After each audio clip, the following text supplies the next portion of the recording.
Assalamualaikum warahmatullahi wabarakatuh. Kami dari kelompok 2 akan mempresentasikan tentang mal zakawi pada mata kuliah Tata Kelola Siswaf dengan dosen pengampu Ibu Hanik Fitriani, MESY. Anggota kelompok kami yang pertama Alvina Damayanti, yang kedua Angga Adiaksa, dan yang ketiga Arifia Sabila Hayati. Pembahasan yang pertama mengenai ketentuan harta yang wajib disakati. 2. Macam-macam mal zakawi dalam wacana klasik dan kontemporer. 3. Dasar hukum dan ketentuan kadar zakat mal zakawi. Dan 4. Perbedaan fuqaha dalam mal zakawi dalam wacana kontemporer. Pembahasan pertama mengenai ketentuan harta yang wajib disakati. Ketentuan harta yang wajib disakati, yang pertama ada zakat emas dan perak. Zakat emas dan perak merupakan harta yang wajib disakati apabila sudah mencapai nisab meskipun tidak dicetak atau dalam bentuk apapun.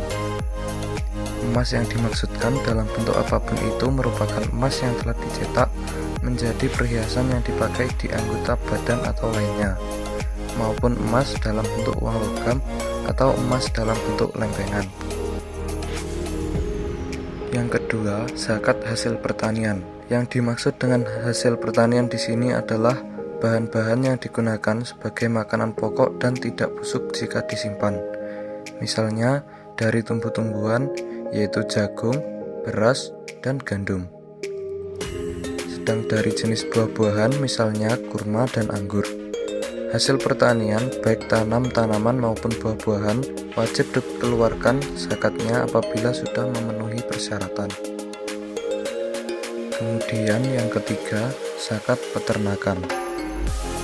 Para ulama sepakat bahwa hewan ternak yang termasuk bagian dari sumber zakat dan wajib dikeluarkan zakatnya ada 3 jenis, yaitu unta, sapi, dan kambing atau domba. Ketiga jenis hewan ternak tersebut wajib dikeluarkan zakatnya dengan syarat-syarat hewan tersebut dipelihara, memenuhi ketentuan jumlah nisabnya, memenuhi masa 1 tahun dalam tangan pemiliknya, dan hewan ternak unta, sapi, kambing tersebut jinak, bukan liar. Yang keempat, zakat perdagangan. Zakat perdagangan atau zakat perniagaan adalah zakat yang dikeluarkan atas kepemilikan harta yang diperuntukkan untuk jual beli. Hampir seluruh ulama sepakat bahwa perdagangan itu setelah memenuhi syarat tertentu harus dikeluarkan zakatnya. Adapun syarat-syarat zakat perdagangan adalah sebagai berikut. Yang pertama, mencapai nisab dan haul. Yang kedua, milik sempurna dan tidak terikat hutang dengan orang lain. 5. Zakat profesi. Zakat profesi merupakan zakat yang ditujukan kepada gaji para karyawan perusahaan karena pekerjaannya. Adapun syarat atau ketentuan zakat profesi yang wajib disakati yaitu memenuhi nisab atau jumlah minimal yang nilainya setara dengan 85 gram emas, bebas dari kewajiban hutang. Penghasilan tersebut sudah terkumpul atau telah dimiliki selama 1 tahun dan jumlahnya melebihi dalam pemenuhan kebutuhan pokok. Macam-macam mal zakawi dalam wacana klasik dan kontemporer. Mal zakawi dalam wacana klasik. 1. Zakat nuhud dalam konteks klasik. Zakat nuhud atau yang berkenaan dengan emas, perak, dan uang wajib dikeluarkan zakatnya, baik nuhud yang berupa potongan yang diacak yang berbentuk bejana maupun perhiasan. Alasan perwajiban zakat dalam harta ini adalah dari dalil-dalil Al-Quran, Sunnah, dan Ijma'. Zakat nuhud diwajibkan kepada setiap individu yang memiliki emas dan perak apabila sudah sampai nisab dan cukup haul setahun.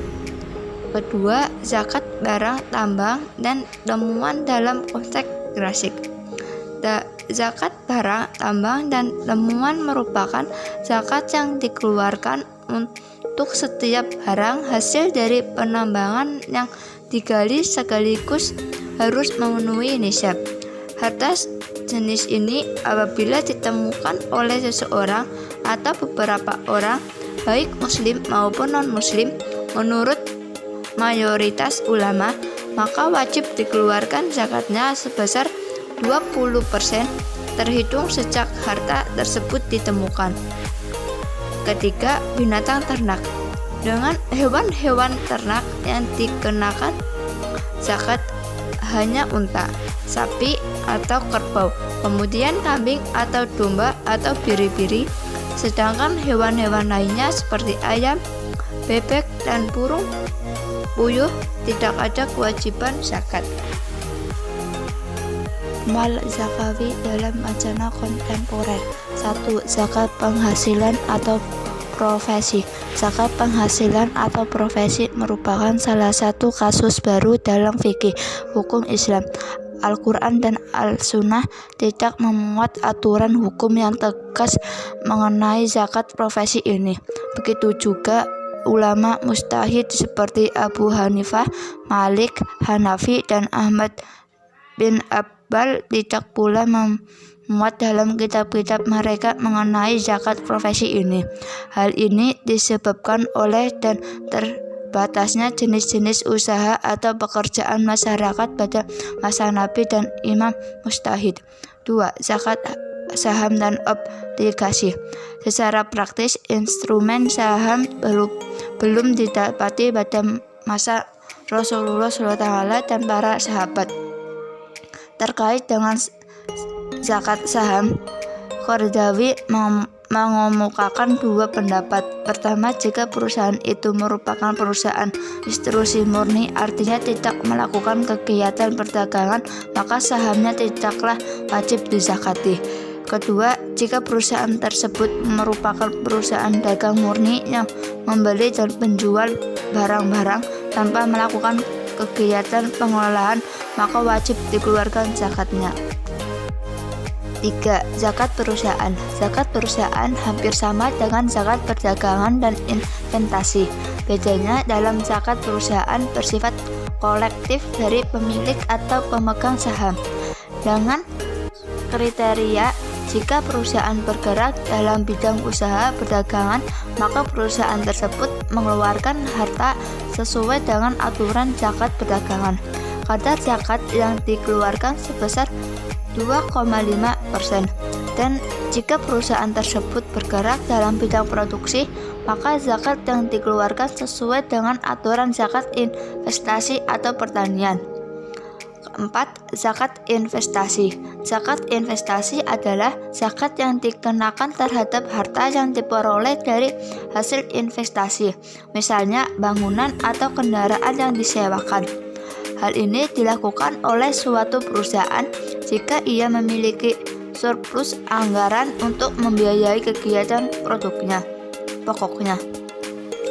Tujuan investasi ini adalah untuk menghasilkan income atau dengan tujuan niaga. Dasar hukum dan ketentuan kadar zakat mal zakawi. Dasar hukum dan ketentuan kadar zakat mal zakawi. 1. Uang, emas, dan perak.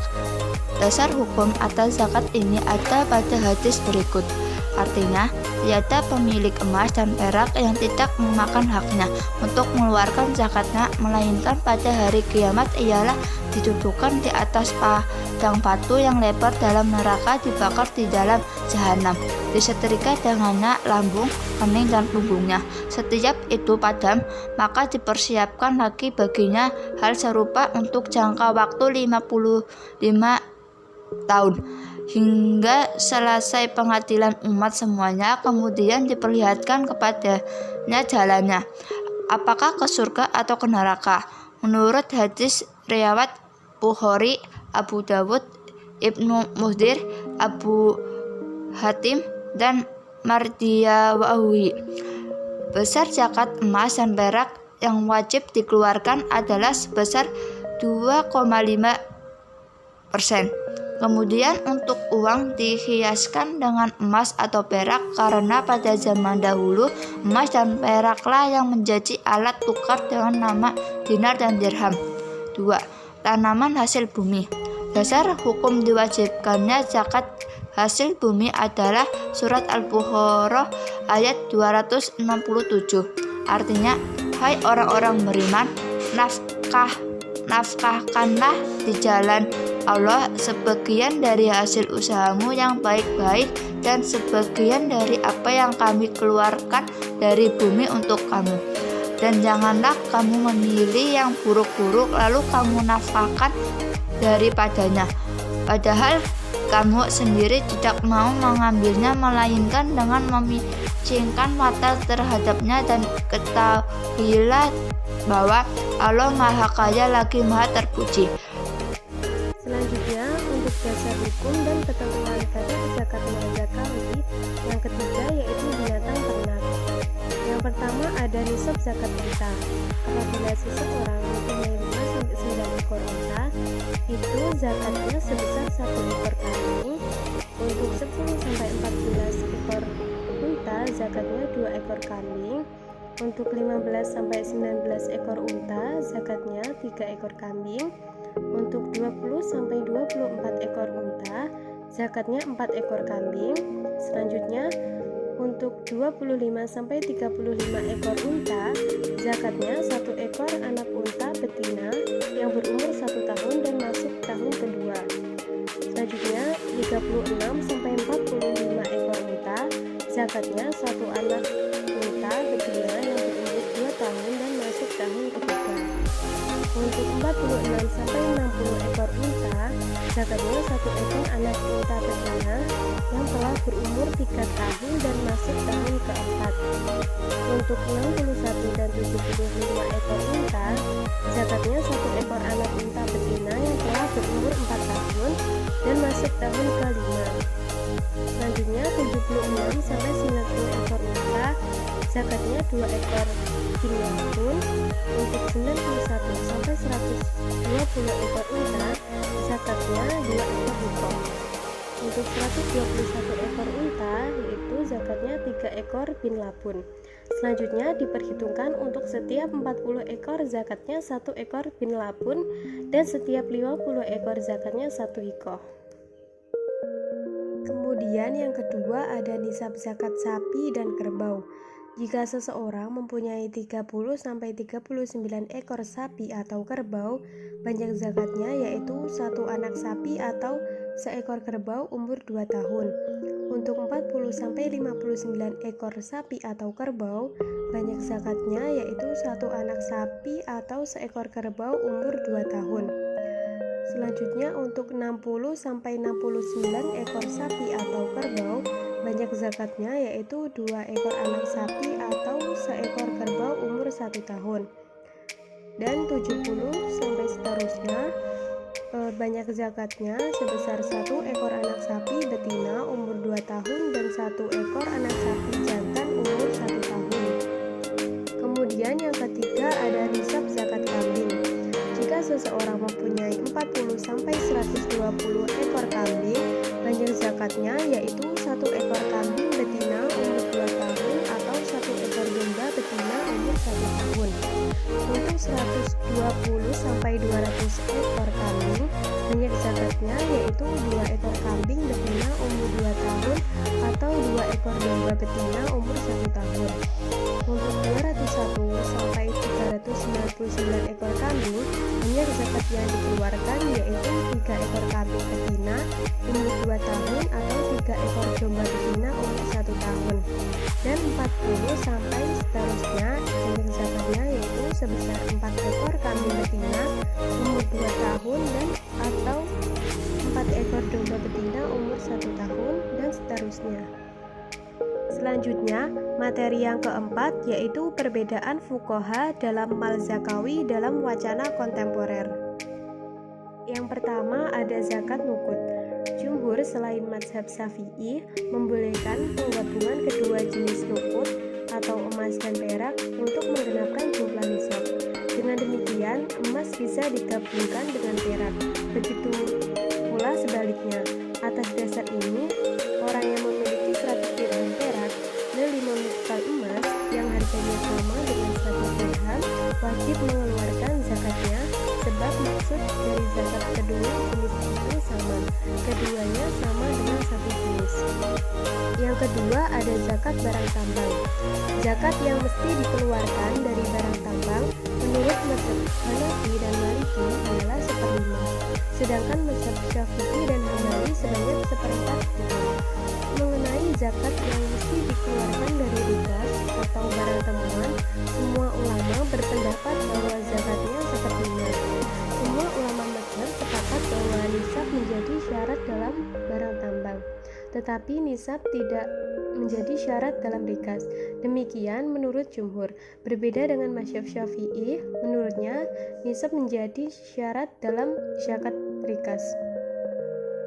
Kemudian yang ketiga ada zakat pertanian atau tanaman dan tumbuh-tumbuhan. Ulama mazhab sepakat selain Hanafi bahwa nisab tanaman dan buah-buahan adalah 5 ausuk. 1 ausuk sama dengan 60 gram, 1 kilo sama dengan 1000 gram. Maka bila tidak mencapai target tersebut, tidak wajib dizakati secara sama. Dan yang terakhir ada zakat binatang ternak. Menurut mazhab Syafi'i dan umumnya mazhab Maliki, binatang ternak dari hasil perkawinan silang antara yang sudah jinak dan yang masih liar tidak ada zakatnya, karena pada mulanya memang tidak ada kewajiban untuk mengeluarkan zakat padanya. Tidak ada nas dan ijma yang menyatakan kewajiban mengeluarkan zakat dari perkawinan silang itu, sehingga dia dianggap binatang yang masih liar. Sedangkan mazhab Hambali mengatakan binatang hasil perkawinan silang itu wajib dizakati karena status binatang itu sama dengan binatang dari hasil perkawinan silang antara yang merumput sendiri dengan binatang yang rumputnya diupayakan atau dengan biaya oleh pemiliknya. Sekian yang dapat kami sampaikan. Apabila ada salah kata, kami mohon maaf, dan apabila teman-teman ada yang kurang paham, bisa ditanyakan pada forum diskusi. Terima kasih. Wassalamualaikum warahmatullahi wabarakatuh.